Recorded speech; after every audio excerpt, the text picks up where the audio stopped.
एक सवाल और है सर, बहुत इंटरेस्टिंग सा, अगर आप इसका जवाब दे पाए तो। हमारे एक व्यूअर पूछ रहे हैं, संदीप जायसवाल, कह रहे हैं मेरे पास टर्म इंश्योरेंस भी है और मैं म्यूचुअल फंड में एसआईपी भी करता हूँ।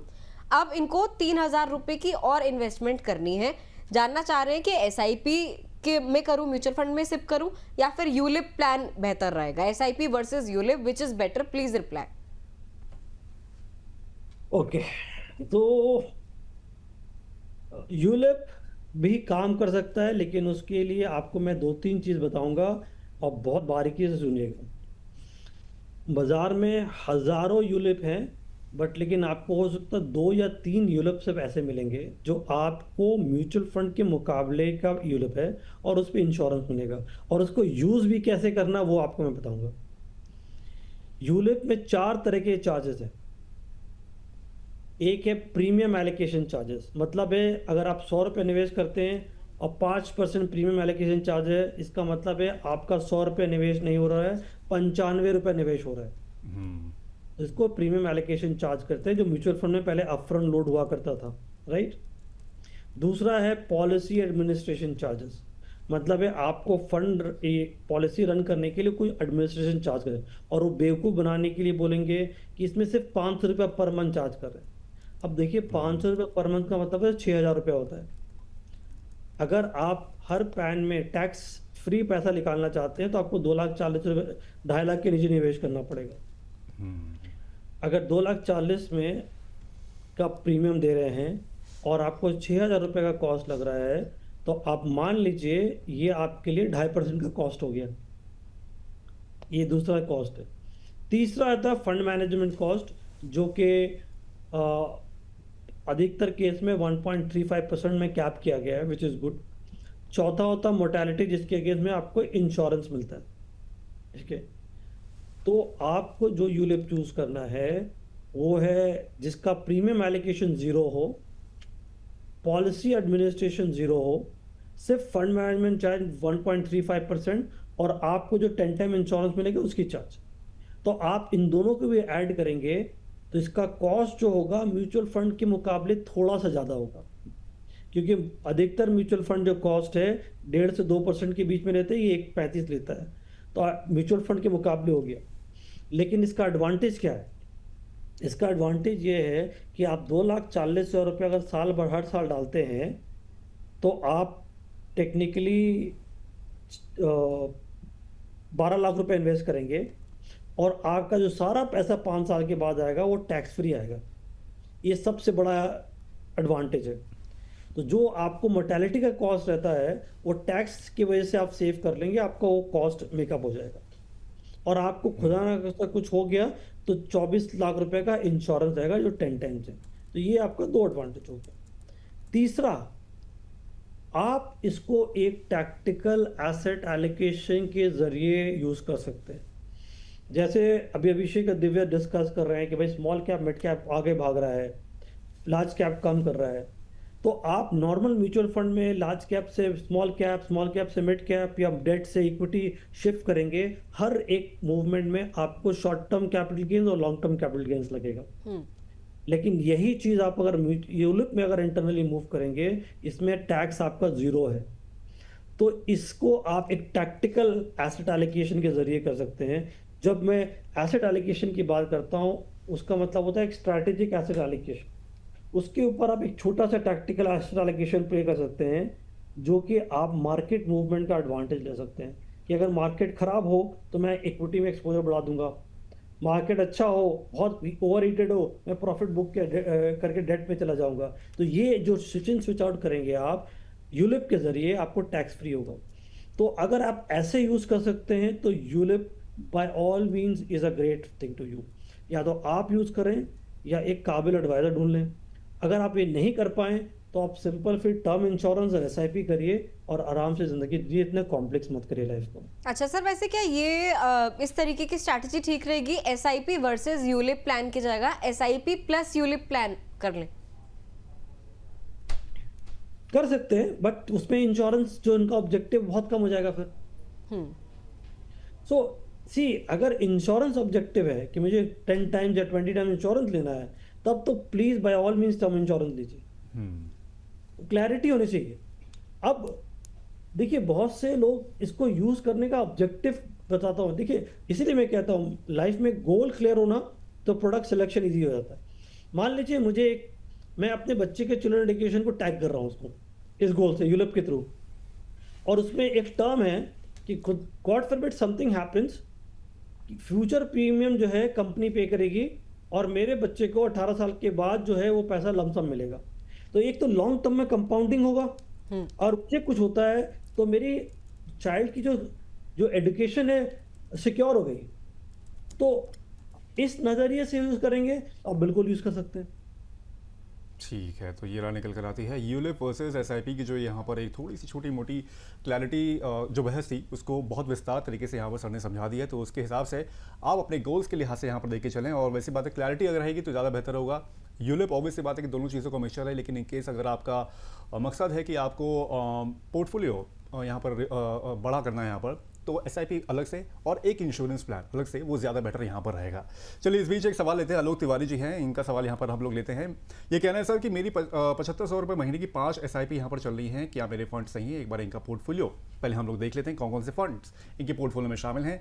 तो निपॉन इंडिया का स्मॉल कैप फंड 1000 रुपये की एसआईपी, उसके अलावा है निपॉन इंडिया का लार्ज कैप फंड 1500 रुपये की एसआईपी इसमें चल रही है। एचडीएफसी का मिड कैप फंड 1000 रुपये की एसआईपी, एचडीएफसी का ही फ्लेक्सी कैप फंड 2000 रुपये की एसआईपी, और पराग पारिक का फ्लेक्सी कैप फंड 2000 रुपये की एसआईपी इसमें चल रही है।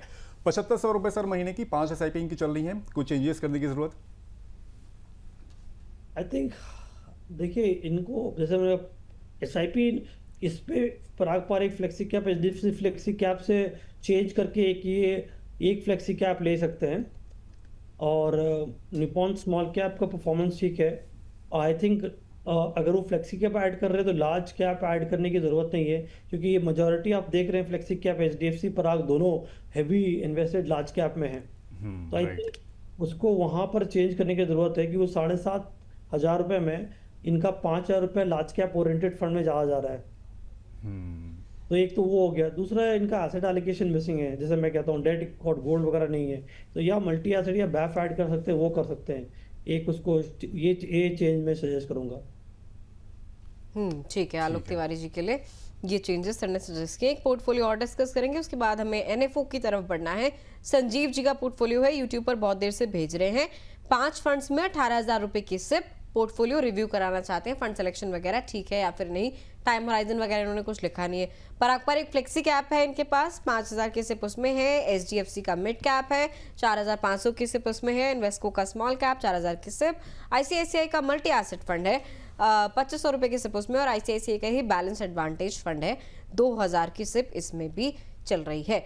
सर कैसा पोर्टफोलियो लग रहा है आपको? फंड सिलेक्शन और कैटेगरी सिलेक्शन के हिसाब से तो मेरे ख्याल से एसेट एलोकेशन थोड़ा इसमें है इनके पोर्टफोलियो में।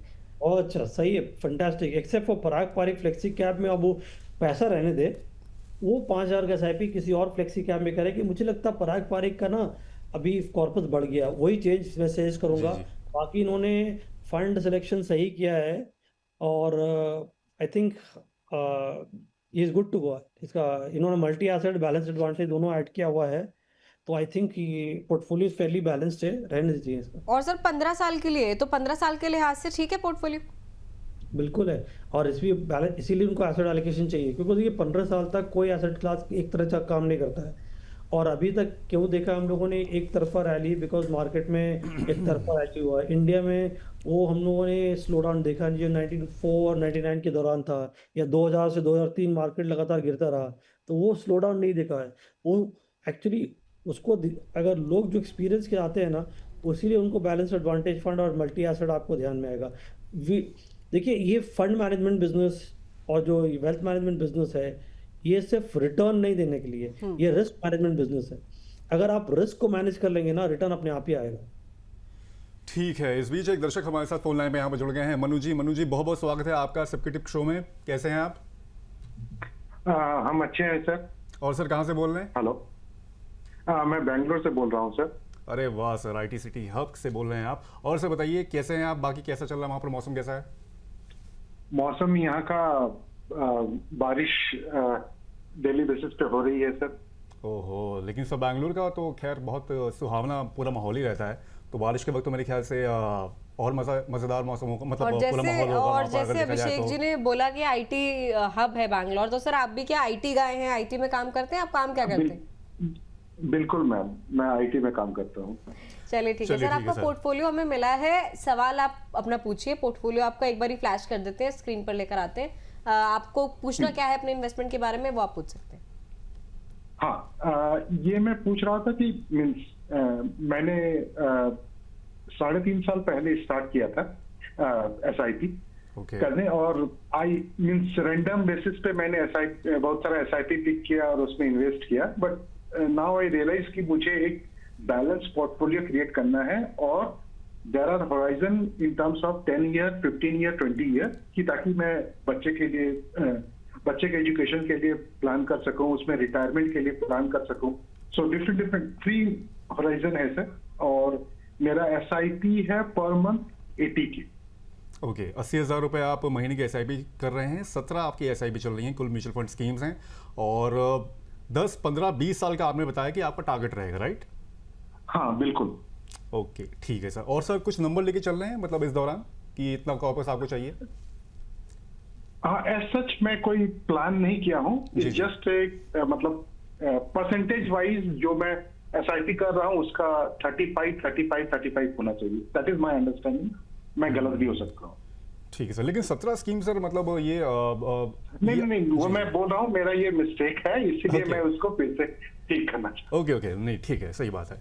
चलिए आपके यहाँ पर फंड्स हम लोगों ने स्क्रीन पे यहाँ पर फ्लैश कर दिए हैं, और HDFC का मिड कैप फंड है, मोतीलाल ओसवाल का मिड कैप फंड इसमें शामिल है, और axis mid cap direct growth fund यहाँ पर 1500 रुपये की SIP, पराग पारी का फ्लेक्सी कैप फंड 20,000 रुपये, 500 रुपये की SIP चल रही है, मोतीलाल ओसवाल का फ्लेक्सी कैप फंड है 3,000 रुपये SIP, HDFC का एक और फ्लेक्सी कैप फंड 6,000 रुपये की SIP, JM flexi cap fund 6,000 रुपये की SIP, मेरे एसेट का लार्ज मिड कैप फंड 4,500 रुपये की SIP, कैनवा रुपये को लार्ज मिड कैप 7,700 रुपये की SIP, एक्सिस का लार्ज मिड कैप फंड 1,000 रुपये की SIP। सर मेरी तो सांस चढ़ रही है, मतलब इतने सारे आपके फंड्स हैं इसमें। इसके अलावा बैंक ऑफ इंडिया का bank of small India cap small cap fund है, फंड, और कौन का स्मॉल कैप फंड है, Canara Robeco small cap, HDFC BSE Sensex index fund, Axis का small cap, SBI technology opportunities fund है, एक टेक बेट भी ले रखी है, और SBI Contra fund.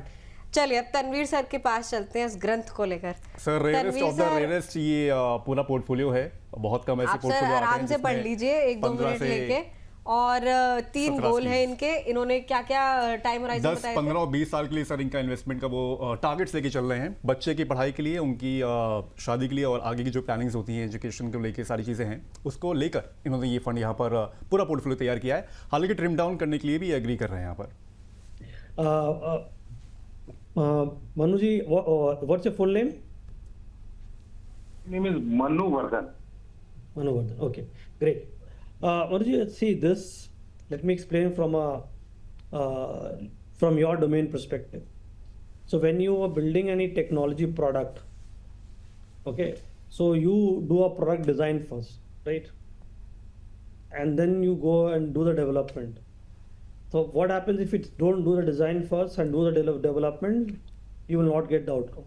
So this entire portfolio needs a complete overhaul. It's spread too much. And I'll tell you the fundamental rule of diversification. The fundamental rule of diversification is कि if you diversify more, you reduce the risk. And if you reduce the risk, obviously that's the whole objective. But this diversification is over diversifying. It will completely mitigate the return. It's trying to like win a roulette by betting on each of the numbers. So this is what the portfolio looks like to me. One, it needs a comprehensive financial plan because you're investing a sizable amount of money. And it is my belief, if you invest randomly, you'll get random results. Okay. And you're not the only one. Manojit, please don't feel bad about it, because in India, because of the technology, India has solved the investing problem. And thanks to people like Grow Zerodha, they have done a phenomenal job of solving that problem. But what India has not resolved is the planning problem. Nobody is planning before investing. They are ad hoc investing. And if you do ad hoc investing, there are two things. You will get ad hoc result, and two, there is no science behind the asset allocation, and three, the biggest problem is when the market goes through ups and down, because you don't have a purpose or a goal attached, you will try to withdraw from that market, stop your SIP, and that's what we have seen in the recent correction also. A lot of SIP got stopped. So I think this needs an entire overhaul. So let me give you a small framework which will give you some kind of a sense of direction. Okay. Now, I would suggest for you that you have a very well defined long-term goal, 10, 15, 20. And given the fact that you have currently put all money in equity, I am assuming that your risk profile would be a little on the aggressive side. Correct me if I'm wrong. Manu ji, आप मनु जी। Risk लेने के लिए कितना ready है इस portfolio के साथ? Aggressive investor है? 50-50 50-50 moderate? so Moderate, right. moderate level. Great. See, this is a very, very, very interesting insight. That is why assumption goes wrong. Okay, so my assumption is wrong. So, and I'm happy that I've asked you this question.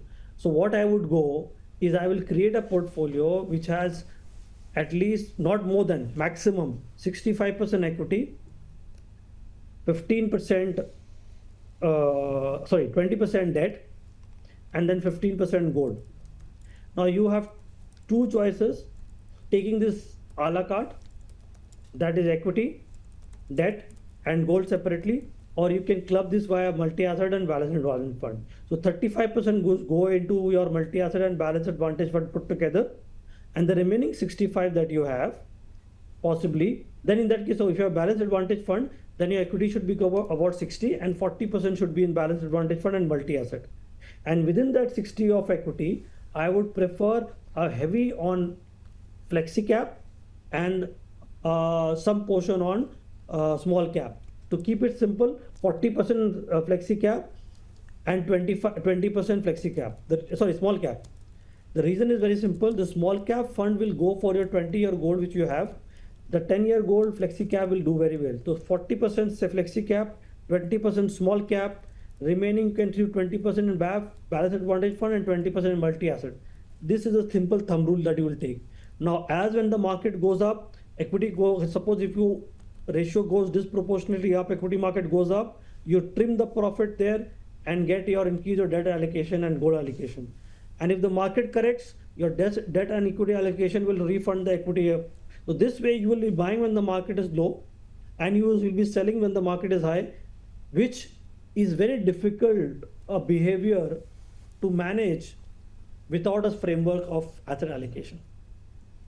और sir अगर मैं सीधा पूछूं, अगर amount के हिसाब से 80,000 रुपए की क्योंकि इन्वेस्टमेंट करते हैं मंथली ये मनु जी, तो 80,000 में से आप पैसों के हिसाब से कैसे डिवाइड करेंगे?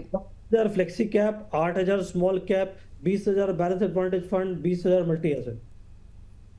Okay, simple as that. तो मनु जी, ये flexi cap, small cap, balance advantage fund में एक रेशियो सर ने बता दिया, उसके हिसाब से आपको एलोकेट करना है. और मेरे ख्याल से बहुत ज़्यादा फंड ऑब्वियसली बात है यहाँ पर रखने की ज़रूरत नहीं है, लेकिन ये जो क्राइटेरिया सर ने बताया है उसको थोड़ा सा बस आप थोड़ा सा श्रिंक डाउन करके और थोड़ा सा इसको एडजस्ट करके अमाउंट को यहाँ पर आप चल सकते हैं. और एक चीज़ और पूछना चाहूँगी मैं इनके पोर्टफोलियो के लिए तनवीर सर से कि सर अगर मनु जी चेंजेस करते हैं पोर्टफोलियो में, 3 साल हुए इन्हें इस पोर्टफोलियो को क्रिएट किए हुए जैसा कि इन्होंने बताया, तो अभी क्या एग्जिट लोड वगैरह या फिर टैक्स किस तरीके से इनको देना पड़ेगा अगर फंड से निकल के इन आपके सजेस्टेड वाले फंड्स में एंटर करेंगे? जी, एक फर्स्ट ऑफ ऑल ये जो एग्जिस्टिंग फंड है इसको ऐसे रहने दें. अगर इससे अभी लिख लेंगे तो इनको शॉर्ट टर्म कैपिटल गेन्स लगेगा और बहुत से में एग्जिट लोड लगेगा. क्यों? क्योंकि इनका SIP चल रहा है. हर SIP जो है लॉक इन होगा 12 महीने के लिए कम से कम. ओके, और इनको शॉर्ट टर्म कैपिटल गेन, तो एग्जिस्टिंग फंड में कोई छेड़खानी ना करें. ये अपने SIP रोकें, SIP पॉज करें और जो नया SIP करेंगे वो नए फंड में करेंगे. और धीरे धीरे फंड जैसे इनका टैक्स और एग्जिट लोड खत्म होगा इसको रीएलोकेट करके वापस नए वाले स्कीम में डालेंगे. Okay, hope I am clear. Manu ji, कोई और डाउट, कोई और क्वेश्चन आपके? नहीं, बिल्कुल मैं अच्छी तरह से समझ गया. Thank you.